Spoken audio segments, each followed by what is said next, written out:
नमस्कार, बेधडकमध्ये तुमचं स्वागत। बेधडकमध्ये आज आपण चर्चा करणार आहोत जागतिक योग दिनाच्या निमित्तानं जे कार्यक्रम होणार आहेत या कार्यक्रमांना विरोध सुद्धा होतोय। नेमकं काय घडतंय, शाळांमध्ये रविवार असून सुद्धा काय कार्यक्रम घेतला जाणार आहे आणि या कार्यक्रमाला आक्षेप नेमका काय आहे हे आपण समजून घेणार आहोत। अर्थात त्या निमित्ताने आपण काही प्रश्न उपस्थित केलेत। जागतिक योग दिनाला विरोध करून धार्मिक राजकारण केलं जात आहे का, हा सगळ्यात महत्त्वाचा प्रश्न आपण त्या निमित्ताने विचारतोय।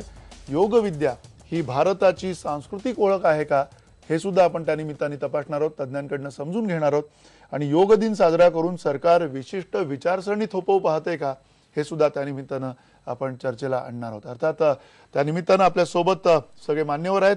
भाजपच्या नेत्या मेधा सोमय्या आपल्या सोबत आहेत, डॉक्टर राजू वाघमारे काँग्रेसचे प्रवक्ते आपल्या सोबत आहेत, डॉक्टर कृष्णदेव गिरी योगगुरू आहेत आणि मार्शल योगाचे ते प्रवर्तक आहेत। त्यांनी सातत्यानं या संदर्भातलं काम केलंय, त्यांच्याकडून सुद्धा आपण योग म्हणजे नेमकं काय आहे हे समजून घेणार आहोत। इम्तियाज जलील आपल्या सोबत असणार आहेत, MIMचे आमदार ज्यांनी विरोध केलेला आहे या संपूर्ण कार्यक्रमाला, आणि अब्दुल कादर मुकादम ज्येष्ठ सामाजिक कार्यकर्ते विचारवंत आपल्या सोबत आहेत आणि त्यांच्याशी सुद्धा आपण या संदर्भातनं बोलणार आहोत। अर्थात पहिला प्रश्न तुम्हाला विचारायचा आहे डॉक्टर कृष्णदेव गिरी, ज्या पद्धतीनं खरं तर योग दिनाच्या संदर्भामध्ये ही सगळी हालचाल होते, एकूण युनायटेड नेशन्सच्या निर्णयानंतर हा जागतिक योग दिन होतोय। खरं तर जगभरामध्ये या योगाच्या संदर्भातलं जागरण जे असणार आहे ते या निमित्ताने होणार आहे आणि त्या निमित्तानं पुन्हा भारत सरकारने हे खूप मनावर घेतलेलं दिसतंय आणि या पार्श्वभूमीवरती जो विरोध होतोय त्या विरोधाकडे तुम्ही एक योग गुरु म्हणून, योगाचे प्रवर्तक म्हणून नेमकं कसं बघताय? थोडक्यात जागतिक दिनानिमित्त योग दिन साजरा केला जातोय याचाच अर्थ योग ही एक औषध विरहित उपचार पद्धती म्हणून जगाने मान्य केलेली आहे। ह्याच्यामध्ये पक्ष, राजकारण किंवा कोणताही संबंध नाही। ह्याच्यामध्ये शरीर आणि मनाचं आरोग्य राखण्याचं काम योगाच्या माध्यमातून केलं जातंय। हाच एक महत्त्वाचा प्रश्न आहे आणि तो प्रश्न जगाला मान्य झाला म्हणून आज एक औषध विरहित उपचार पद्धती म्हणून जगानं या 21 जून हा योग दिन म्हणून साजरा करायचं ठरवलं। नक्की, तुम्ही म्हणताय की एक प्रकारची ही उपचार पद्धती आहे। डॉक्टर राजू वाघमारे आपल्या सोबत आहेत, काँग्रेसचे प्रवक्ते आहेत। डॉक्टर राजू वाघमारे, नेमकं ज्या पद्धतीनं हा सगळा विषय आपल्या समोर येताना दिसतोय आणि खास करून जो विरोध काँग्रेस कडनं होतोय किंवा नाही हे आम्हाला त्या निमित्ताने जाणून घ्यायचं आहे, कारण या जागतिक योग दिनाच्या निमित्तानं राहुल गांधी असतील, सोनिया गांधी असतील, यांना सुद्धा केंद्र सरकारने निमंत्रण दिलंय आणि तो दिवस साजरा व्हावा, सार्वजनिक पद्धतीनं योग जो आहे तो आपण सगळ्यांनी त्याचा मार्ग त्याचं अनुकरण करावं, हे जे काही सगळं सांगितलं गेलेलं आहे त्याबद्दल तुमचं मत काय? मंदारजी, योग दिनाबद्दल किंवा योगाबद्दल आमच्या मनात, म्हणजे काँग्रेस पक्षाच्या मनात किंवा योगाबद्दल सर्वसाधारण योग म्हणून आमची काही तक्रार नाही। प्रश्न असा आहे की बीजेपी किंवा मोदी सरकार हे आता इव्हेंट मॅनेजमेंट सरकार झालेलं आहे।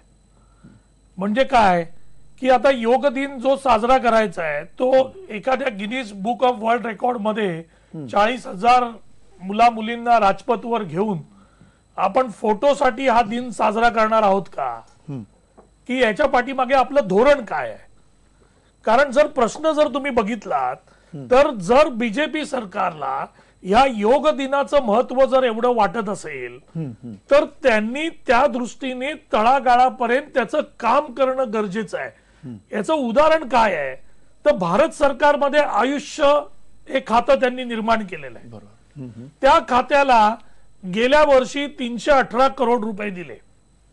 त्या खात्याद्वारे काय केलं जातं तर ठिकठिकाणी ज्या संस्था आहेत, ज्या योगाचे किंवा इतर शारीरिक संबंध, खेळांचे वगैरे जे म्हणजे कोचिंग करतात, प्रकृतीच्या फिजिकल एक्सरसाइज, या सगळ्या बाबतीमध्ये आयुष्य खात्यातून त्याच्यातून योग विद्येकडे चांगलं लक्ष दिलेलं आहे आणि त्याच्यातून या योग विद्येच्या माध्यमासाठी या खात्याची स्थापना केली आहे।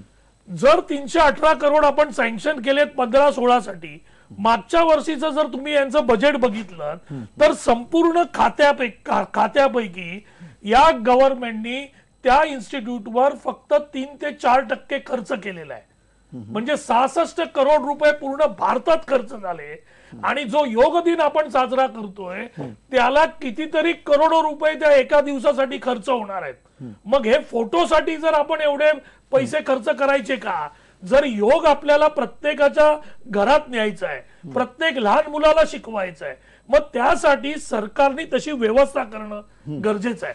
नाहीतर स्वच्छ भारत अभियान केलं, आपण सगळीकडे फोटो काढले, आज आपली अवस्था ठीक काय आहे. आहे? तुम्ही आपण ही त्याच्याकडे येऊया. आपण ही परिस्थिती राजू आता वाघमारे पण आपण तशीच त्याच्याकडे आहे. येऊया. तुम्ही म्हणताय की हा एक प्रकारचा इव्हेंट आहे, कदाचित इव्हेंटसाठीच हा दिवस आहे का, हा सुद्धा खरं त्यातनं एक उपप्रश्न तयार होतो. पण इव्हेंट करायचे नाहीत का, आणि इव्हेंट करायचे असतील तर त्यातनं जनजागृती मोठ्या प्रमाणावर होते किंवा नाही, हा सुद्धा त्यातनं एक प्रश्न आपल्याला विचारायचा या चर्चेमध्ये. पण मेधाताई, नेमकी जे आक्षेप त्यांनी घेतलेले आहेत डॉक्टर राजू वाघमारेंनी, की जो खर्च अपेक्षित आहे करणं गेल्या काही काळामध्ये सरकारने योग आणि त्याच्या प्रसाराच्यासाठी, तो केलेला दिसत नाहीये. आणि तो खर्च तेवढा न करता कुठेतरी केवळ तोंडखलेपणाने हे सगळं साजरं करायचं आणि साजरं करून फोटो काढायचे, असंच त्यांचं म्हणणं आहे. तुम्हाला पटतंय का?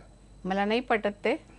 त्याचं सगळ्यात महत्वाचं कारण आहे की खर्च केला नाही तर मग खर्च केला नाही याच्यासाठी बोंबाबोंब करायची, आणि जर का कार्यक्रम केला तर तो इव्हेंट मॅनेजमेंट केला म्हणून बोंबाबोंब करायची. शेवटी काय माहितीये का, कुठल्याही गोष्टीकडे, आणि आता ते विरोधी पक्षात असल्यामुळे त्यांनी तसं करणं फारसं अनपेक्षित नाहीये. त्यामुळे अशा प्रकारची त्यांची बोंबाबोंब चालूच राहणार आहे. त्यांच्याकडे किती लक्ष द्यायचं हे आपल्या आधारावरती अवलंबून आहे. आता मला बोलू दे, आता मला बोलू दे की खर्च जो करायचा आहे तो शेवटच्या मुलापर्यंत गेला पाहिजे. तुम्ही त्या खात्यावर खर्च करताना अजिबात करत नाही, आणि एका दिवसासाठी 20-25 करोड रुपये खर्च एवढा खर्च होणार आहे का? म्हणजे एका दिवसासाठी तेवढा खर्च होणार आहे का? मेधाताई, मला असं वाटत नाहीये. आणि किती खर्च होणार आहे, आणि नक्की किती बजेट आहे, आणि नक्की किती खर्च होणार आहे, हे कार्यक्रम झाल्यानंतरच कळेल. सगळ्यात पहिल्यांदा गोष्ट म्हणजे जनजागृती कशी करायची याची प्रत्येकाची वेगवेगळी पद्धत असते. आणि मला असं वाटतं 21 जून हा जो दिवस आहे, त्या दिवसाचं आपण जर का महत्व बघितलं तर तो आपण उत्तर गोलार्धामध्ये हा सगळ्यात मोठा दिवस आहे. सूर्याच्या सगळ्यात जवळ असतो आपण, आणि त्याच्यामुळे आपल्याला हा जो दिवस आहे हा 172वा दिवस असतो जनरली वर्षाचा, आणि तो सगळ्यात मोठा दिवस आहे. आणि त्याच्यामुळे त्या दिवशी सूर्याची उपासना करणं याला एका अर्थाने महत्व आहे. आणि त्या दिवशी जर का आपण कन्व्हिन्स केलं, आपण जर का सर्वांना पटवलं पूर्ण, म्हणजे जे आता आपण यांनी कृष्णजींनी सांगितलं त्याप्रमाणे जर का सगळ्या जगाने हे जर का मान्य केलं असेल, आणि योग हे जर का सर्व जगभर पसरत असेल, आणि मला असं वाटतं की त्याच्यासाठी आपण नाही म्हणायला गेलं तर मला असं सांगा की ह्यांच्या कारकिर्दीमध्ये हे जे खेळाची हे झाली त्याच्यामध्ये एक टॉयलेट पेपर किती रुपयाला विकला गेला हो, त्याचा काय आता मी उल्लेख करू इच्छित नाही, कारण की ते सगळं आता इतिहास जमा झालेला आहे. आपण पुढे बघूया, जर का पूर्ण देशभरच नाही पूर्ण जगभरामध्ये अशा प्रकारचं जर का चांगलं काम होत असेल, आणि भारताची जी सांस्कृतिक परंपरा आहे ती जर का सर्व जगाने मान्य केली, तर यांना पोटात दुखायचं कारण काय? ठीक आहे. तुम्ही म्हणताय की ही सांस्कृतिक ओळख आहे, पण त्या बरोबर तुम्ही एक उल्लेख सुद्धा केला की सूर्याची उपासना, म्हणजे हे ज्या वेळेला आपण सगळ्यांनी मान्य करूया की तो दिवस सूर्याच्या उपासनेचा दिवस असेल, आणि तो कदाचित हिंदू धर्मासाठी महत्वाचा असेल, पण इतर धर्मियांसाठी तो असू शकत नाही. मी तुम्हाला हाच प्रश्न विचारायचा आहे की भाजप सातत्यानं कुठेतरी एकीकडे हे कार्य करत असताना किंवा हा विषय पुढे नेत असताना कुठेतरी पुन्हा उपासना, कुठेतरी एखाद्या धर्माशी त्याला निगडीत आणणं, एखाद्या म्हणजे हिंदू धर्माशीच निगडीत करणं, हे सातत्यानं होतंय का? भाजपकडनं प्रयत्न होताना दिसतो. सूर्य काय फक्त हिंदूंनाच प्रकाश देतो? नाही, उपासना सूर्याची करायची की नाही हा त्या धर्मियांचा कदाचित प्रश्न असतो. मला तेच म्हणायचंय, याच्यामध्ये कंपल्सरी नाही, कोणत्याही लोकांनी कोणालाही त्यांनी कंपल्सरी केलेलं नाही, आणि हे तर क्लिअर झालेलं आहे आता. त्याच्यामुळे ज्यांना करायची असेल ते करू शकतात, ज्यांना मान्य. आता मी तुम्हाला एक उदाहरण सांगते, थांबा जरा, मी ह्याच्यामध्ये एक उदाहरण सांगते. आम्ही मलेशियाला गेलो होतो किंवा चीनमध्ये गेलो होतो, तिथे सर्व लोक, मलेशियामध्ये तर मुस्लिम जास्त प्रमुख देश आहे, चीनमध्ये तर आपण म्हणू शकतो कमीत कमी बुद्ध धर्मीय आहे, तर तिथे सर्वजण योगासनं करताना आपल्याला आढळतात. मग ह्याच्यामध्ये मला असं वाटत नाही, आता अमेरिकेसारख्या देशात असो किंवा इंग्लंड किंवा जर्मनी सारख्या देशात असो, कितीतरी योगाची हे आहेत, म्हणजे त्याला आपण म्हणतो की पार्लर्स आपण म्हणू शकतो. खरं पार्लर हा शब्द योग्य नाहीये, पण त्या स्थळ आहेत की जिथे योगासनं केली जातात.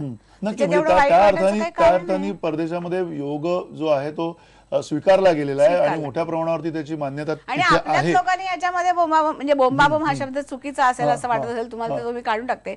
याच्यावरती जर का आपल्याच लोकांनी याच्यावरती जर का गदारोळ करायचा असेल किंवा विरोधासाठी विरोध म्हणून करायचा, अरे विरोध करा ना तुम्ही, आम्ही तयारच आहोत विरोधासाठी, पण तो योग्य दृष्टीने करा, योग्य ठिकाणी विरोध करा. का होत असावा हे सुद्धा आपल्याला खरं तर समजून घेतलं पाहिजे. अब्दुल कादर मुकादम आपल्या सोबत आहेत. मुकादम सर, ज्या पद्धतीनं हा सगळा विषय गेले काही काळ चर्चेला येतोय आणि 21 जून पर्यंत चर्चेला येणार आहे, त्याला आता मुस्लिम पर्सनल लॉ बोर्डनी सुद्धा विरोध दर्शवलेला आहे, त्यासाठी ते आंदोलनं करणार आहेत. MIM सारख्या पक्षांनी सुद्धा त्याला विरोध केलेला आहे. कुठेतरी योग साधना ज्याला आपण म्हणतो, योग विद्या ज्याला आपण म्हणतो, ती खरं तर तुमच्या मते तुम्हाला असं वाटतं का की भारताची सांस्कृतिक ओळख आहे आणि सांस्कृतिक ओळख म्हणून जगभरामध्ये त्याला स्वीकारलं गेलेलं आहे? आणि अशा पार्श्वभूमीवरती भारतातले जे धर्म असतील, मुस्लिम धर्म असेल किंवा इतर काही धर्म असतील, त्यांचा विरोध जर ह्या सगळ्या योगाला असेल तर तो त्याच्याकडे आपण कशा दृष्टीने बघताय? नाही, इथे आपण एक गोष्ट लक्षात ठेवली पाहिजे की एकीकडे योगाला विरोध आणि दुसरीकडे योगाचं आग्रही समर्थन, याच्यामध्ये कुठेतरी एक सत्य दडलेलं आहे, ते आपण शोधून काढलं पाहिजे. पहिली गोष्ट म्हणजे ही आहे की आता काळाच्या आणि विज्ञानाच्या निकषावर योग हे एक वैज्ञानिक भाग आहे, एक वैज्ञानिक शास्त्र आहे, ही गोष्ट आता सिद्ध झालेली आहे आणि त्याचा आपल्या शारीरिक आणि मानसिक आरोग्याशी संबंध आलेला आहे, हे सुद्धा आता जगभर मान्य झालेलं आहे. म्हणून हा जो दिवस 21 एप्रिलचा दिवस जो निवडला गेलेला आहे योग दिन म्हणून, तो युनोने हे केलेला आहे. युनोला यामध्ये कुठलाही धार्मिक अर्थ अभिप्रेत नाही, हे आपण सगळ्यांना पहिल्यांदा मान्य करूया.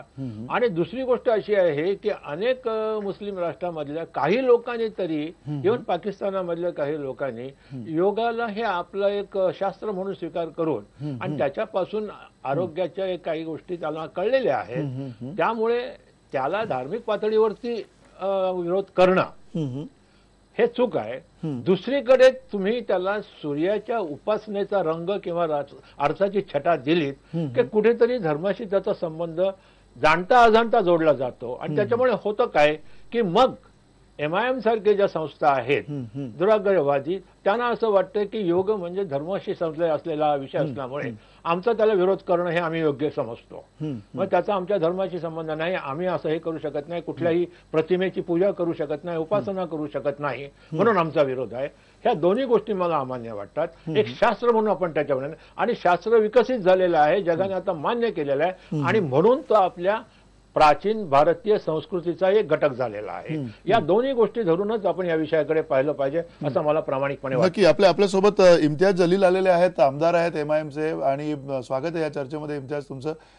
ज्या पद्धतीनं हा सगळा विचार केले काही काळ आपण सगळेजण चर्चेला आणतोय, तुम्हाला असं वाटतंय का की योग साधना किंवा योग विद्या ही भारताची सांस्कृतिक ओळख म्हणून बघताय तुम्ही, की याला विरोध करताना तुम्हाला याच्यामधले नेमके काय मुद्दे समोर आणावेसे वाटतात की तुमचा म्हणून या सगळ्या जागतिक योग दिनाला विरोध काय? मंदार, पहिल्यांदा मी हे सांगू इच्छितो की असा इम्प्रेशन एक क्रिएट करण्यात आलेला आहे की आम्ही सगळे लोक योगाच्या विरुद्ध आहे, असा डिस्कशन जे आलेला आहे. आम्हाला वाटतं असं की देशात सगळं काही इम्पॉर्टंट इश्यूज आहे ते सगळं संपलेले आहे आणि आपण योगा करायचं का नाही करायचं यावर सगळं देश आता चर्चा करू राहिलेला आहे. आमचा जे विरोध आहे ते यासाठी आहे की आपण हे लक्षात घ्या की हा देश आपला जे आहे हे डिक्टेटोरियल कंट्री नाही आहे, हे डेमोक्रॅटिक कंट्री आहे आणि लोकांना जे करायचं ते लोकांची पसंत आहे. तुम्ही म्हणणार की नाही योग कंपल्सरी करणार आणि सगळ्यांना करणार, मग ते जे आहे त्याचा विरोध आम्ही केलेला होता. आणि एक दोन गोष्टी होती योगामध्ये ज्याचा विरोध होता. लोकांचं असं म्हणणं होतं की आपण सूर्यनमस्कार करू नाही शकत. इस्लाममध्ये ते इस्लामचे बेसिक जे टेनेट्स आहे की आपण अल्लाशिवाय कोणाच्याही समोर प्रार्थना करू शकत नाही. पण त्याचा इतका मोठा वाद होईल हे आम्हाला वाटलं नाही होतं. पण हे काय आहे की हे डेमोक्रेटिक कंट्री असल्यामुळे माझा राईट आहे की मी योगा करू ना करू, कोणीही मला जबरदस्ती करू शकत नाही. पण सरकारने जेव्हा हे आदेश काढलं तर त्यांचं म्हणणं असं होतं की सगळं सुट्टी कॅन्सल करायची, 7 वाजता बाहेर यायचं, सगळ्या मुलांनी यायचं आणि योगा कंपल्सरी. त्याचा विरोध आम्ही केला होता. पण इम्प्रेशन असं हे करण्यात आलं की MIM ने योगाला विरोध केलेला आहे आणि योगा ते आपली संस्कृती आहे आणि हे आहे ते आहे. आम्ही फक्त त्याचा विरोध का केला होता की तुम्ही जबरदस्ती नाही करू शकत. मंदार, दुसरी एक गोष्ट मला सांगू इच्छितो की अशा प्रकारचे जेव्हा तुम्ही जबरदस्ती करू राहिले, एक छोटासा एक्झाम्पल मी तुम्हाला देऊ इच्छितो की मला देशाच्या किती प्रेम आहे. आता मला हे कुठे एस्टॅब्लिश करावा लागतो की जेव्हा थिएटरमध्ये फिल्म बघायला आजकाल कोणीही जातो तर फिल्मच्या अगोदर तुम्हाला जनगणा मनासाठी उभे राहायचं असतं. आता मला सांगा की जनगणा मना फिल्मच्या अगोदर अगर तुम्ही म्हटलं तर तुमचा देशप्रेम तिथे सिद्ध होणार. मला हे सांगा ती काय जागा आहे का की तुम्हाला हे देशप्रेम सिद्ध करायला की फिल्म बघण्याच्या अगोदर तुम्ही. तर अशा प्रकारचे लोक कुठेही उभे असतं आणि हे करायचं ते करायचं आणि देशापुढे जे महत्वपूर्ण प्रश्न आहे त्याकडे लोक कोणीही डिस्कस करायला तयार नाही आहे. याची चिंता वाटतं आणि याचा खेद वाटतं आम्हाला. नक्की, म्हणजे तुम्ही म्हणताय की थेट असा विरोध नाही. मेधाताई बोला. माझा विरोध आहे या गोष्टीला. सगळ्यात पहिल्यांदा जनगण मनाला उभं राहायचं की नाही राहायचं हे सुद्धा आता MIM वाले ठरवणार आहेत का? सगळ्यात पहिली गोष्ट नाही, मी असं नाही म्हटलं. नाही, असं माझं स्पष्ट. आता तुम्ही ऐकावं प्लीज. माझं असं म्हणणं आहे की उभं राहिल्यामुळे देशभक्ती सिद्ध होते की नाही होते. जनगण म्हणणं कुठेही लागला तरी उभं राहायचं, ह्याच्यानेच देशभक्ती सिद्ध होते. मग ते एखाद्या मशिदीत लावा ना, आम्ही नक्कीच येऊन उभं राहू. तिथे येऊन आम्ही आमची देशभक्ती निश्चितपणे टाकू. आणि दुसरी गोष्ट म्हणजे MIM ला मी आणखीन एक विनंती करू इच्छिते की एक बघा, एक अध्यादेश किंवा आपण म्हणतो किंवा एखादी GR म्हणा किंवा आणखीन एक सरकारचं एक पत्र असतं आणि त्याच्यामध्ये लिहिलेलं असतं. त्याच्यामध्ये जर का काही त्रुटी असतील तर त्यानंतर सुधारता येऊ शकतात आणि त्याप्रमाणे ते सुधारल्या गेलेल्या आहेत. मी एक उदाहरण देऊ इच्छिते. झी आपण जिंदगी बघत असाल, त्याच्यामध्ये हमसफर नावाची मालिका आहे. ती पाकिस्तानी आहे, लेखिका पाकिस्तानी आहे, त्याचा दिग्दर्शक पाकिस्तानी आहे. त्याच्यामध्ये फवाद खान, माहिरा खान आणि नवीन वकार, मला वाटतं नवीन वकारच तिचं नाव आहे. तर तिने एक भूमिका केली आणि त्याच्यामध्ये ती व्यवस्थितपणे योगा करते, नमस्कार करते आहे. ते सर्व त्यांनी दाखवलेलं आहे.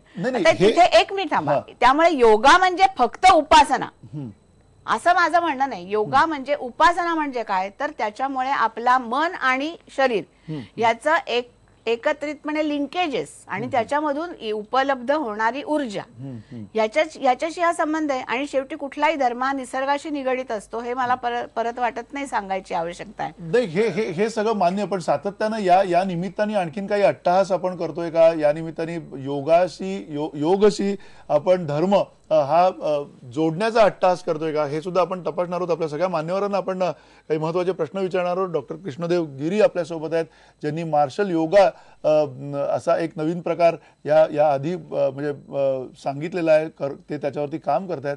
नेमकं काय घडतं या योग विद्येमध्ये आणि एकूण साधनेच्या क्षेत्रामध्ये ते सुद्धा आपण त्यांच्याकडनं समजून घेणार आहोत एका छोट्याशा ब्रेक नंतर.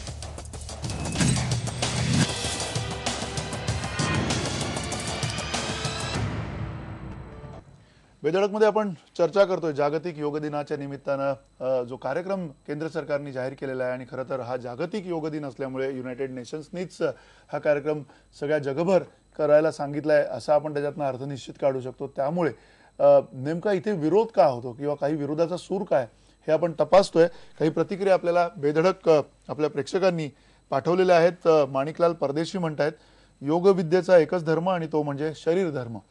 संजय जाधव म्हणतायत बहुधार्मिक देशात योग विद्येची सक्ती ही धर्मनिरपेक्षता आणि लोकशाही विरोधी आहे. मोहम्मद ख्वाजा म्हणतायत सभ्यता आणि इतर धर्माचा आदर हीच आपल्या देशाची संस्कृती आहे.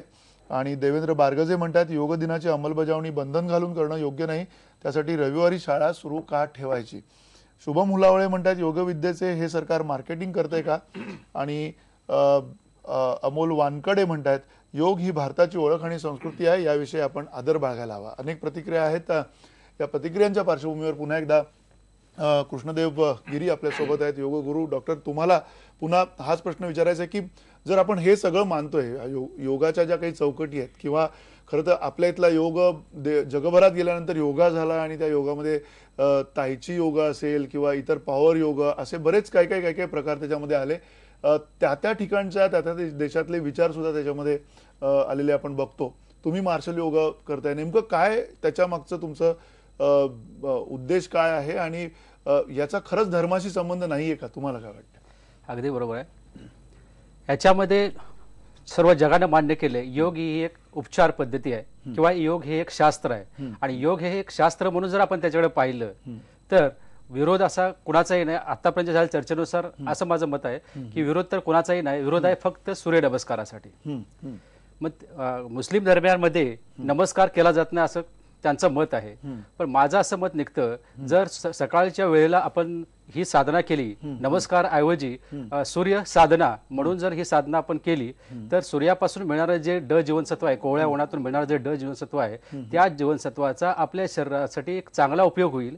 आणि नमस्कार शब्द काढून टाकून सूर्य उपासना आहे, सूर्य साधना आहे असे जर शब्द तिथे टाकला तर काय त्याच्यामध्ये वावगं आहे असं मला वाटत नाही. जर मान्य आहे फक्त नमस्कार हा शब्द मान्य नाही तर उपासना म्हणून करायला हरकत नाही. सूर्य उपासना, सूर्य हे नाव का, सकाळच्या वेळेचे जे ऊन असतं ते कोवळं ऊन असतं आणि त्या वेळेला जी साधना करतो त्या साधनेपासून आपल्या शरीराला एक चांगली ऊर्जा मिळते आणि त्या ऊर्जेचा परिणाम म्हणजे थोडक्यात जीवनसत्वामध्ये ड जीवनसत्व आपल्याला मिळत असतं. मग हे जीवनसत्व जर घ्यायचं असेल तर त्याला नाव कोणतं द्यावं, याच्यावर जर राजकारण होत असेल किंवा याच्यावर जर योग्य विद्या ही विद्या ठरू शकत नसेल तर इतर जे जगाने जे संशोधन केलंय त्या संशोधनाला काय अर्थच नाही राहिला. म्हणजे फक्त तुम्ही नावाचं राजकारण न करता याला नाव बदलून सूर्य उपासना म्हणा किंवा सूर्य साधना म्हणा किंवा सूर्य नमस्कार ऐवजी तुम्हाला जे शब्द वापरायचे ते वापरून तुम्ही ही साधना करायला हरकत नाही. कारण त्याच्यापासून शरीर आणि मनाचं आरोग्य राखलं जातं, हे जग मान्य झालेलं आहे. नक्की. तुम्ही म्हणता की जगात मान्य झालेलं आहे. खरं तर आपली एवढी जर प्राचीन परंपरा असेल आणि हा सांस्कृतिक त्यातला भाग असेल तर सगळ्यांनी तो खुले दिलाने स्वीकारायला काही हरकत नाही. पण मुकदम सर, तुम्हाला पुन्हा पुन्हा हाच प्रश्न विचारतोय कारण कुठेतरी या सगळ्याच्या मागे एक छुपा अजेंडा आहे का असं ज्यावेळेला म्हटलं जातं आणि त्यातूनही भाजपकडे त्याच्यावरती बोटं दाखवली जातात. त्या छुपा अजेंड्याबाबत तुमचं काय मत आहे? तो छुपा अजेंडा या निमित्ताने आहे, राबवला जातोय किंवा नाही, काय तुम्हाला वाटतं? नाही, मगाशी मी सुरुवातीलाच ह्याविषयी थोडंसं बोललो होतो आणि आता डॉक्टर योग गुरुने जे सांगितलं त्याच्याशी मी मोठ्या प्रमाणात सहमत आहे. माझा थोडासा मतभेद कुठे आहे की जर सूर्य नमस्कार याला एक उपासना पद्धती किंवा आराधना म्हणून जर काही विरोध असेल तर योग म्हणजे केवळ सूर्योपासना नव्हे, त्याच्यामध्ये अनेक तऱ्हेची आसनं आहेत आणि अनेक तऱ्हेच्या आसनामधून त्याच्यामध्ये मानवाच्या शरीराच्या वेगवेगळ्या भागांना त्याच्यातून ऊर्जा मिळत असते किंवा त्याच्या आरोग्यासाठी त्याची मदत होत असते. सूर्यनमस्कार काढून टाका ना, बाकी करा की, त्याला काय हरकत नाही आहे. आणि दोन्हीकडून हा प्रयत्न होता कामा नये. एक आपल्याला अभिमान वाटला पाहिजे की आपल्या इकडचं एक शास्त्र विज्ञान असा जो प्रकार आहे तो आता जगन्मान्य मान्य होत चाललेला आहे. अनेक देशामध्ये अशा गोष्टी आहेत. त्याच्या म्हणजे चीनमध्ये त्यांची एक कराटेची सिस्टीम आहे, जपानमधलं त्यांचं एक हे आहे, वेगवेगळे प्रकार आहेत ज्याला आपण त्यांचं काहीतरी असं शास्त्र म्हणू शकू, असे आहेत त्यांचे प्रकार. त्याच्यापेक्षा आपला हा एक प्रकार वेगळा आहे की त्याच्यामध्ये स्वसंरक्षणाचा भाग नाही आहे, सामर्थ्याचा भाग नाही आहे, तर आपल्या शरीरातल्या आतले काही दोष बाहेर काढणं, त्याला निरोगी करणं आणि वेगवेगळे अवयव जे शरीराचे वेगळ्या तऱ्हेने काम करत असतात त्यांचं ते काम सुकर व्हावं अशा दृष्टीने ह्या योगाची विचार झालेली आहे. आणि एक दुसरं मी आपल्या इम्तियाज अहमद इथे आहेत त्यांना सांगू इच्छितो की त्यांनी जरा मध्ययुगाचा इतिहास चाळून बघावा. या इतिहासामध्ये मोठ्या प्रचंड प्रमाणामध्ये इस्लामी संशोधकांनी आणि विद्वानांनी भारतातल्या सगळ्या विज्ञानाचा, ज्ञानाचा, ज्ञानशाखांचा अभ्यास केलेला आहे. संस्कृत भाषा शिकून अभ्यास केलेला आहे. त्या संस्कृत भाषेतले अनेक ग्रंथ महाभारतापासून रामायणापासून पंचतंत्रापर्यंत या सगळ्या गोष्टी त्यांनी पर्शियन भाषेत भाषांतर करून आपल्या सगळ्या लोकांच्या पर्यंत पोहोचलेल्या आहे. त्याच्या दोनचे नावं आता इथे घेता येतील. एक म्हणजे सगळ्यात अल बेरुनी. अल बेरुनी जवळजवळ 12-15 वर्ष भारतात होता. नॉर्थ म्हणजे उत्तरेतल्या भारताच्या याच्यामध्ये सगळीकडे त्याने प्रवास केला आणि हा प्रवास त्याचा विना हेतू नव्हता. ज्ञान मिळवण्याच्या मार्गातून त्याने ते केलेलं आहे आणि ही प्रेरणा पैगंबरांनी त्यांना दिलेली आहे. इम्तियाजांना सांगू मी इच्छितो की पैगंबरांचं एक वचन आहे की ज्ञान मिळवायच्यासाठी तुम्हाला चीनला जावं लागलं तरी जा. हे त्यांना आठवत असेल, त्यांना माहीत असेल.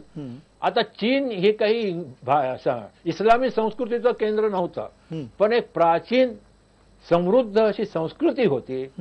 आणि या वचनातून पैगंबराने हे सूचित केलेलं आहे की कुठेही ज्या ज्या प्रकारचं ज्ञान मिळेल ते मिळवा.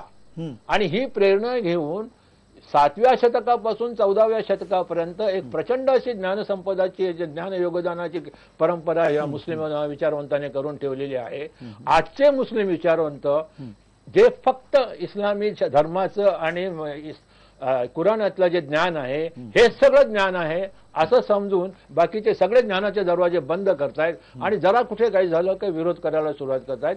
याला माझा विरोध आहे. आणि दुसरीकडे याचा असाही कोणी अर्थ करून घेता कामा नये की ही आमची एक हिंदू संस्कृतीचा हा भाग आहे. हिंदू संस्कृतीमध्ये अनेक गोष्टी आहेत, नाही असं नाही. आपल्याकडे तत्वज्ञानाच्या विविध परंपरा आहेत, साहित्य संस्कृती आहे. या संस्कृतीच्या सगळ्या भागाचा अभ्यास मुस्लिम विचारवंतांनी, मुस्लिम लेखकांनी, संशोधनाने केलेला आहे. सगळ्यात उत्तम त्याचं उदाहरण आहे त्या दारा शुको आहे, आमिर खुसरो आहे. आणि ह्या सुलतानापासून तर अकबराच्या आणि नंतरच्या मोगल रामराज्या मध्ये सुद्धा असे झालेले आहेत. आणि गमतीचा एक प्रकार तुम्हाला सांगतो की औरंगजेब सारखा कट्टर धर्मवादी माणसाच्या काळामध्ये आणि ज्याचा संगीताला खूप विरोध होता अशामध्ये संगीत रत्नाकराचं भाषांतर एका विद्वानाने केलेलं आहे, मुस्लिम विद्वानाने पर्शियन भाषेत केलेलं आहे. आणि ते सुद्धा औरंगजेबाच्या राज्यात केलेलं आहे.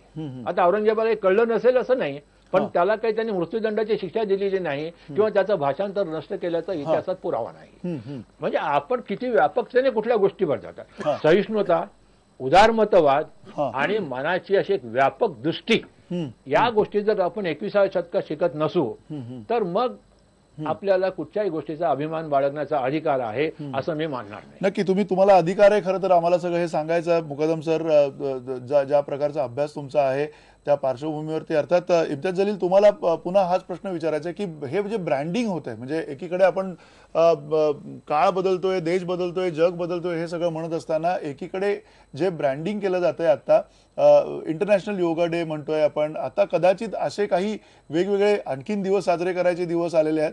पण या सगळ्या पार्श्वभूमीवरती कुठे कुठेतरी एक छुपी भीती जी असते, म्हणजे हिंदू धर्माचं हे ब्रँडिंग आहे का जागतिक पातळीवरचं, म्हणून हे असं सगळं चाललेलं आहे का, कुठेतरी सांस्कृतिक सगळा वाद जो आहे तो आपल्याला जगभरात नेण्याची काही एक हौस नवीन तयार झाली का भारतामध्ये, असे जे वेगवेगळे प्रवाद आहेत त्या पार्श्वभूमीवरती तुम्हाला असं वाटतं का की जर हे ब्रँडिंग आपण बदललं, कोणीतरी सांगितलंय तज्ज्ञांनी की सूर्यनमस्काराला खरं अष्टांग योग हे नाव होतं, जर ते अष्टांग योग नाव आपल्याला द्यायचं झालं तर तुमचा त्याच्यावरती आक्षेप असणार आहे का, नेमकं काय तुम्हाला म्हणायचं? अष्टांग योग असं जर म्हटलं असतं तर मग हा पहिले मी मुकदम सर मी इम्तियाजने प्रश्न विचारला. मुकदम सर, योगाच्या एक काय असं लक्षात घेतलं पाहिजे की सृष्टीचा नियम आहे. मुकदम साहेब, मी फक्त तुम्हाला हे सांगू इच्छितो की तुम्ही जे बोलले आहे मी त्याच्याशी सहमत आहे. आम्ही कधीही हे म्हटले नाही की आम्ही योगाचा विरोध करत आहोत. आम्ही फक्त हे म्हटले की 1-2 आसन त्यामध्ये असणार की ज्याचा विरोध असेल तर तुम्ही आम्हाला जबरन हे करू शकत नाही की नाही तुम्हाला हे करायलाच पाहिजे, हे आमचा राईट आहे, आम्ही करणार. आणि दुसरा मंदार, तुम्ही जे प्रश्न उपस्थित केला आहे त्याच्या बाबतीत मी खूप जबाबदारीने तुम्हाला सांगू इच्छितो की जसा भारतात तुम्ही असं बघता आहे की केंटकी, KFC, मॅकडोनल्ड्स ही एक चेन आहे. पुढच्या 6 महिन्यात तुम्ही बघा की एक खूप मोठी चेन भारतात सुरू होणार आहे ज्या योग शिक्षण देणार आहे. एक खूप मोठी शिक्षण, एक मोठी कंपनी स्थापित झालेली आहे आणि ते कोणाची आहे, कोणकोणते डायरेक्टर्स आहे त्याचा शोध तुम्ही लावला तर तुम्हाला नक्की कळेल की हे जे योगाचं जे आता जे वर्ल्ड योगा डे आणि हे योगाचं जे कॉन्ट्रोवर्सी क्रिएट करून योगाबाबत जे करण्यात येत आहे, पुढच्या 6 महिन्यात या देशात एक मोठी कंपनी येणार आहे जे योगाचे देशभरात मोठ्या मोठ्या शहरात अशी एक चेन उभी करणार आहे योगा शिक्षणासाठी. तर आम्हाला वाटतं की हे जे controversy, the most unwanted controversy ज्या आपल्या देशामध्ये क्रिएट केलेली आहे, मला वाटते ही एक कॉन्ट्रोवर्सी आहे ज्याच्यामध्ये काही नाही होतं. तुम्ही आम्हाला विचारलं की साहेब तुम्ही योगाला, आम्ही म्हटलो की नाही, आम्हाला एक दोन आसन आहे त्याचा विरोध आहे, पण आमचा विरोध होता की तुम्ही सक्ती नको करा. हे या देशमध्ये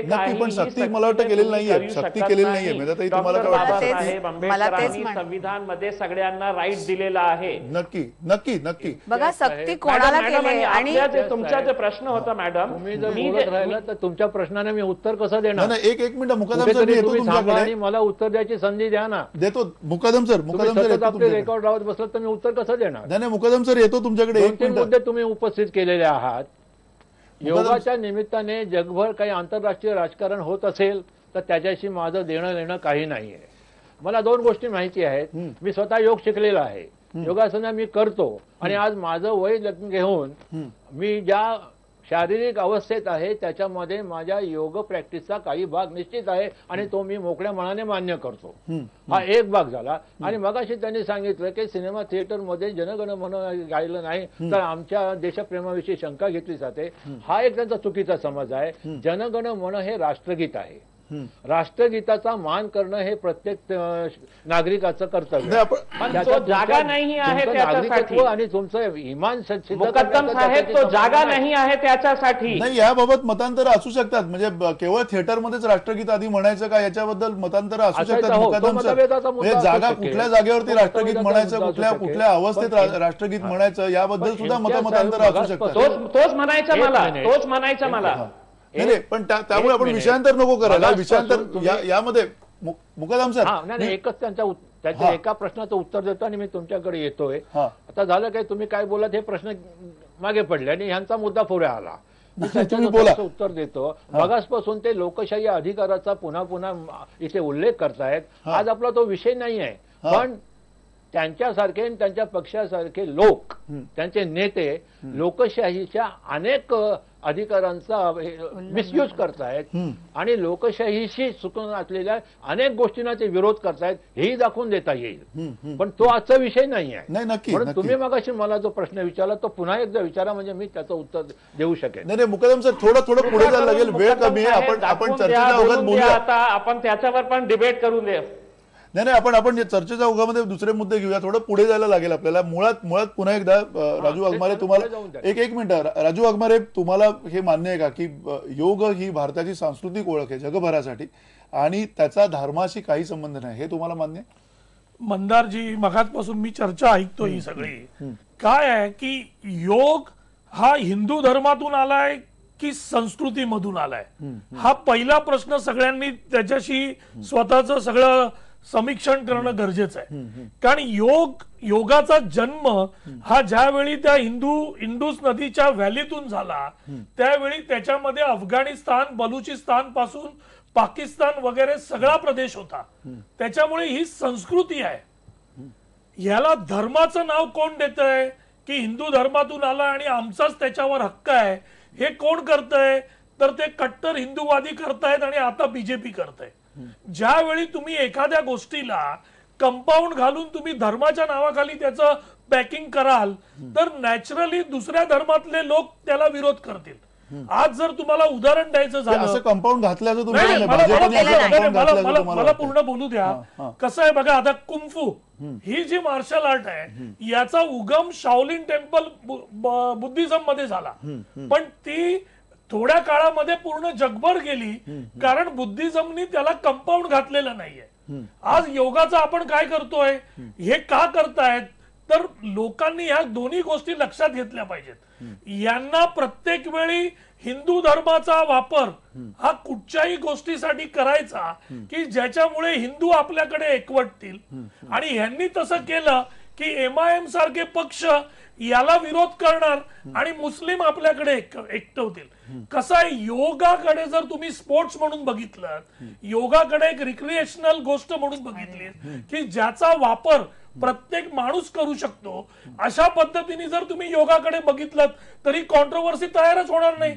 पण यांना ही कॉन्ट्रोवर्सी तयार करायची आहे मंदारजी, आणि त्याचे परिणाम हे अशा प्रकारची कॉन्ट्रोवर्सी करून स्वतःच्या लोकांचं ध्रुवीकरण कसं करायचं, कारण याला म्हणजे हे सगळं चाललंय ते ध्रुवीकरणासाठी चाललंय. मग युनायटेड नेशन्सने हा दिवस घेतलाच नसता ना, जर सुरुवात झाली युनायटेड नेशनने जागतिक योग दिन म्हणून जर का त्याला त्यांनी मान्यता दिलेली असेल, जगाच्या लोकांच्या प्रकृतीसाठी आणि त्यांच्या वेलबिंग साठी योगाला जागतिक योग दिन म्हणून केलं. मग ज्यावेळी तुम्ही भारतामध्ये योग दिन करता त्यावेळी तुम्हाला पहिल्यांदा तुम्ही कंपल्सरी केलं, लोकांमधून ओरडा झाल्यानंतर तुम्ही सांगितलं की हे कंपल्सरी नाहीये. कसं आहे बघा, योगाकडे जर तुम्ही शारीरिक फिटनेसच्या दृष्टीने बघाल तर त्याच्यात विरोध करण्यासारखं काही नाही, त्याच्यात सगळ्या गोष्टी चांगल्या आहेत. आता बघाशी मॅडम बोलता बोलता कशा म्हणाल्या की सूर्याकडे बघून तुम्ही उपासना करा, नॅचरली बाकीचे धर्म त्याला विरोध करणार. कसं आहे, तुम्ही जर योगाला एक्सटेन्शन धर्माचं दिलं तर तुम्हाला अशा प्रकारचं एक्सटेन्शन दिलं जातंय का? अशा प्रकारचं कंपाऊंड घालणं, एक्सटेन्शन दिलं जाणं असं होतंय का तुम्हाला? मला असं वाटत नाहीये, कारण की जर का धर्माच्या नावाखाली अशा प्रकारचं किंवा त्याचं एक्सटेन्शन दिलं गेलं असतं तर सगळ्यात पहिल्यांदा युनायटेड नेशन्सने हा योग दिन म्हणून मान्यच केला नसता, पहिली गोष्ट. दुसरी गोष्ट म्हणजे अशी आहे की आपण ज्या वेळेला तुम्ही म्हणता ध्रुवीकरणाशी संबंधित आहे, हा मी एवढं म्हणू शकते की आपला देश लोकशाहीवादी आहे आणि त्याच्यासाठी आपण ती जबरदस्ती म्हणून करू नये. या विषयाशी माझा अगदी पूर्णतः मी त्याच्यासाठी सहमत आहे. परंतु एक व्यावहारिक गोष्ट म्हणून मी तुम्हाला इथे सांगू शकते, मी शिक्षिका पण आहे. ज्या वेळेला आम्ही 26 जानेवारी किंवा 15 ऑगस्टच्या गोष्टी करतो त्यावेळेला मला असं वाटतं की ज्यांनी शक्य आहे त्यांनाच त्याच्यामध्ये उपस्थित राहण्याची आम्ही अनुमती देत असतो. ज्याचं आरोग्य ह्याला योग्य नाहीये किंवा ज्याला हे करायचं नाहीये त्याच्यावरती कोणत्याही प्रकारची जबरदस्ती. एक मिनिट, शाळांनी योग दिन करावा असं आपण म्हटलेलं आहे. शाळेतल्या प्रत्येक विद्यार्थ्यांनी त्याच्यामध्ये सहभागी व्हावं की नाही हे शेवटी शाळा ठरवतात. कारण की एवढ्याच आपल्याकडे मुंबईमध्ये जर का शाळेचे सगळे विद्यार्थी जर का योग दिन करायला लागले तर मी डॉक्टर गिरींना विचारेन की संपूर्ण रस्ते भरून जातील की नाही हो योगासनांनी? तसं होऊ शकत नाही. म्हणजे आपल्याला जर का कोणाला म्हणजे आपण म्हणायचं ना गैरसमजुतीच्या आधारावरतीच जर का दर्शन द्यायचं असेल तर आपण काही करू शकतो. तुम्ही गैरसमजूत लोकांची करून देता हो. तुम्ही योगाकडे संस्कृतीचा उगम आहे, तो धर्माचा उगम नाही किंवा धर्मातून त्याचा उगम झालेला नाही. तुम्ही योगातून जर धर्म आणि राजकारण बाजूला केलं तर योगा सगळ्यांना प्रिय आहे, पूर्ण जगामध्ये प्रिय आहे. आज अमेरिकेसारख्या देशात किंवा इराणमध्ये जवळजवळ 200च्या वरती सेंटर्स आहेत. जसे सर आता म्हणाले, त्यांनी सांगितलं कादर साहेबांनी की अल ब्रुनेनी 927 साली त्यांनी पातंजली योगाचं त्यांनी भाषांतर केलं, पातंजली योगाचं. त्याच्यामुळे योगाबद्दल कोणाला दोष नाही आहे. पण जर तुम्ही धर्माच्या नावाखाली त्याचं एक्सटेन्शन करत असाल तर ते चुकीचं आहे आणि त्याला विरोध आहे. आणि आम्हाला दुसरं म्हणायचं आहे की योगाला जर तुम्हाला शेवटपर्यंत घेऊन जायचंय, फक्त फोटो सेशन करायचे नाही आहेत तर त्याप्रमाणे तुम्ही कार्यक्रम आखा, इन्फ्रास्ट्रक्चर करा. फोटो सेशन करायला काय हरकत आहे? म्हणजे पुन्हा मला तुम्ही फोटो सेशनचा मुद्दा काढताय काय? आता प्रत्येकाकडे कॅमेरा आलाय, प्रत्येकजण सेल्फी काढतोय, त्या फोटो सेशन करायला काय हरकत आहे? दाखवण्यासाठी योग दिन करताय, योगाचे फायदे सगळ्यांपर्यंत जाणं हे महत्वाचं आहे. डॉक्टर वाघमारे, याच्यानंतरचा अजेंडा आमचा अजेंडा असो किंवा नसो, पण ऐका ना, इम्तियाजींनी याच्या पुढचा अजेंडा ऑलरेडी सांगितलेलाच आहे की 6 महिन्यात सगळीकडे योगासनांचे. नाही, इम्तियाजींनी एक कुठली तरी चेन येणार आहे योगाची, म्हणजे योगाच्या मॅकडोनल्ड सारखी चेन येतील, म्हणजे याचा अर्थ असा की चेन येतील असं त्यांचं म्हणणं आहे. तीही याला कशा स्वरूपात येतील किंवा कशा प्रकारात त्याचं आपण त्याला कदाचित म्हणूया की फॅड तयार होईल आपल्याला माहित नाहीये. तो 6 महिन्यानंतरचा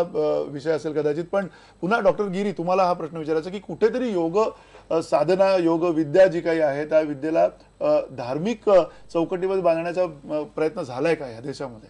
कारण तो जर झाला नसता तर कदाचित योग आतापर्यंत जसं परदेशामध्ये स्वीकारलं गेलं तसं देशामध्ये सुद्धा अनेक धर्मांनी किंवा बाकीच्या लोकांनी स्वीकारलं असतं. जे तेवढा स्वीकार आता होताना दिसत नाहीये काही धर्मांचा.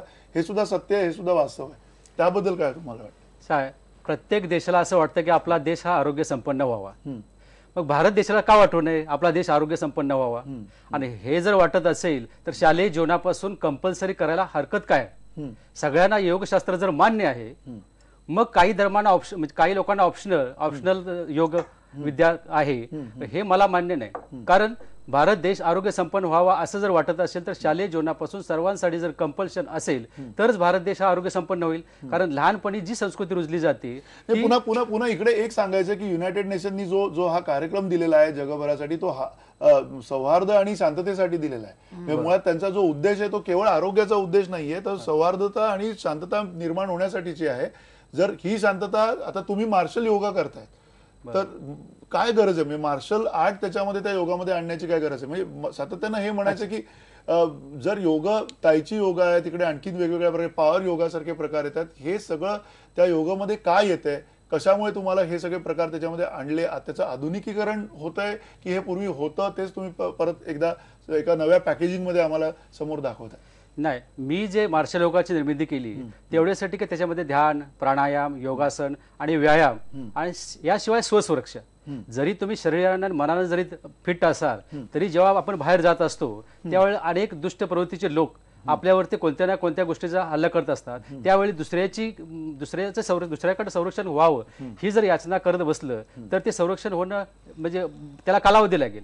तेच जर स्वतःच संरक्षण स्वतःच जर शिकलो आपण, या बरोबरच या व्यायाम किंवा योगा याबरोबरच तुम्ही शिकला तर तुम्ही स्वतःच्या ताटमानेने तुम्ही या भारतामध्ये फिरू शकता, चालू शकता. त्याशिवाय कायदा सुव्यवस्था व्यवस्थित राखला जाईल, पोलिसांचं पण काम कमी होऊन जाईल. म्हणजे अनेक प्रकारचे फायदे यामध्ये चांगल्या प्रकारे आपल्याला घेता येईल. मेधाताई, तुम्हाला पुन्हा हा थेट प्रश्न विचारायचा आहे की इम्तियाज जलील सुद्धा म्हणाले की किमान कदाचित 2-3 अशी आसनं असू शकतात की जी त्यांना म्हणजे कुठल्याही इतर धर्माला, हिंदू धर्माच्या व्यतिरिक्तच्या धर्माला ती जवळची आसनं वाटू शकत नाहीत किंवा धर्मविरोधी वाटतील.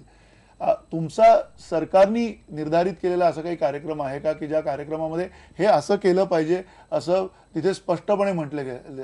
आतापर्यंत अशी स्पष्टता कुठे दिसत नाहीये. मला तरी दिसत नाहीये आणि मलाही असं काही वाटत नाहीये की अशा प्रकारची काही स्पष्टता असेल. कारण की आपण जे वेगवेगळे योगासनं करतो आहोत, आता उदाहरण द्यायचं झालं तर बर्फावरचे योग किंवा दीपयोग, हे काय आहे त्याच्यामध्ये आधुनिकीकरण, स्ट्रेचिंग आणि त्याचप्रमाणे त्याच्यावरती असलेले मसल्सशी रिलेटेड असलेल्या गोष्टी या त्याच्यामध्ये आणल्या गेलेल्या आहेत. त्याच्यावर इनोव्हेशन झालेली आहे, त्याच्यामध्ये अन्य ज्या गोष्टी आहेत त्याचा प्रभाव पडलेला आहे. आणि मला असं वाटतं हे धर्म म्हणजे मी खरं हे बोलू इच्छित नव्हते म्हणून मी शेवटच्या पूर्वीच्या काळामध्ये ज्या वेळेला योगाची निर्मिती झाली त्यावेळेला सगळ्या गोष्टी, बऱ्याचशा गोष्टी निसर्ग, संस्कृती आणि धर्म या एकमेकांमध्ये मिसळलेल्या होत्या.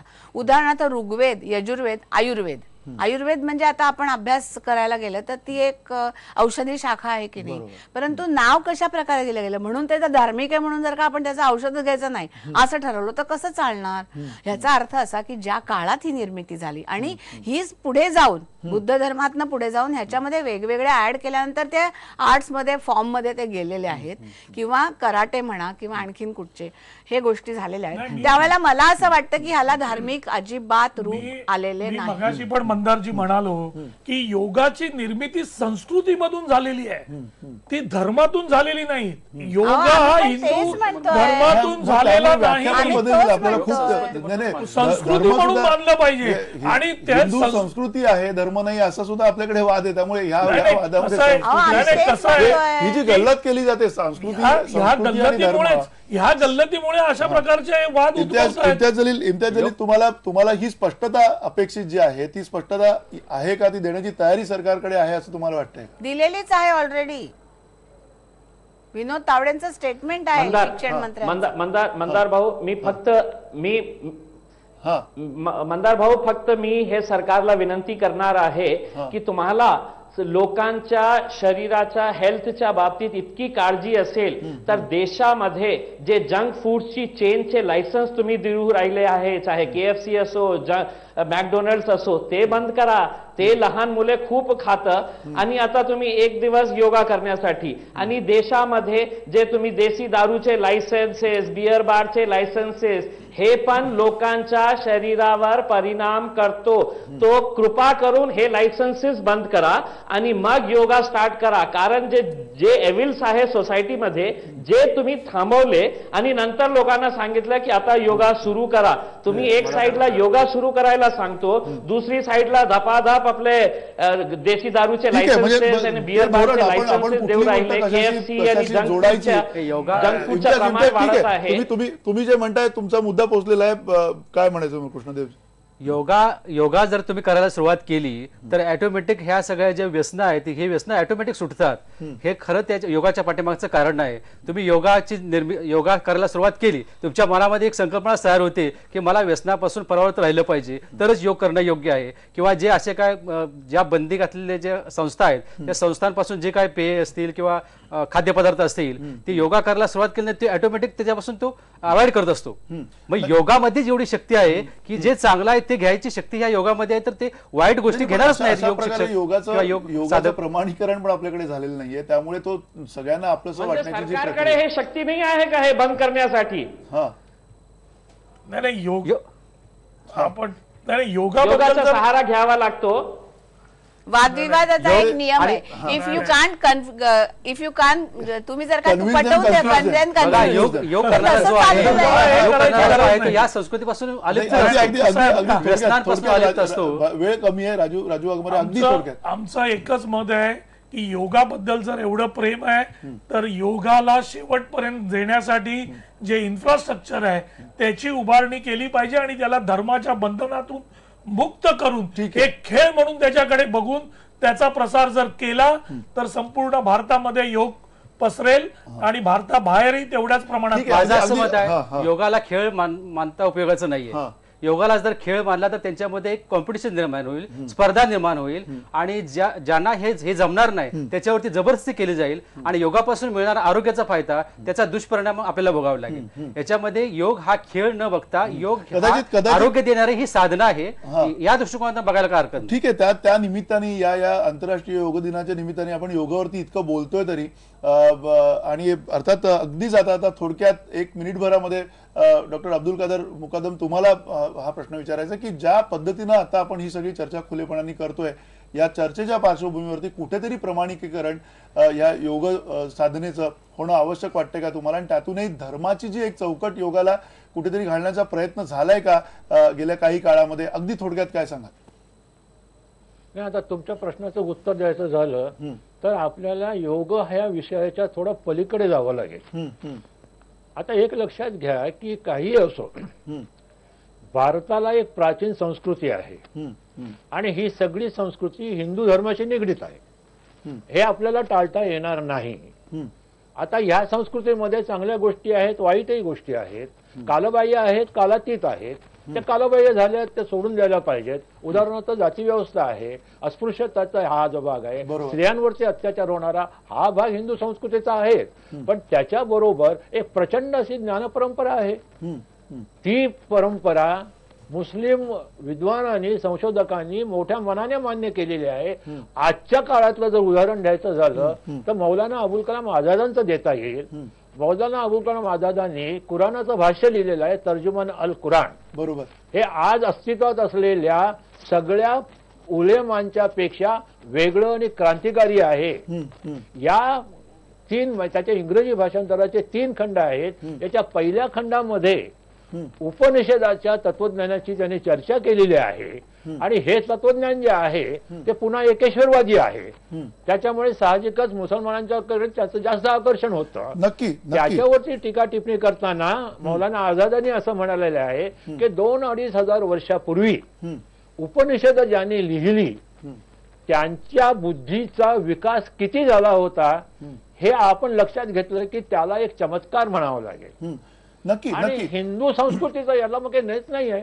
पण त्याची तारीफ केल्यामुळे किंवा त्याची स्तुती केल्यामुळे मौलाना आझादांच्या मुस्लिम होण्यावरती काही परिणाम झाला आहे असा त्यांचा शत्रू. नक्की त्या अर्थाने अगदीच वेळ कमी तुम्हाला मी थांबवतो इथे.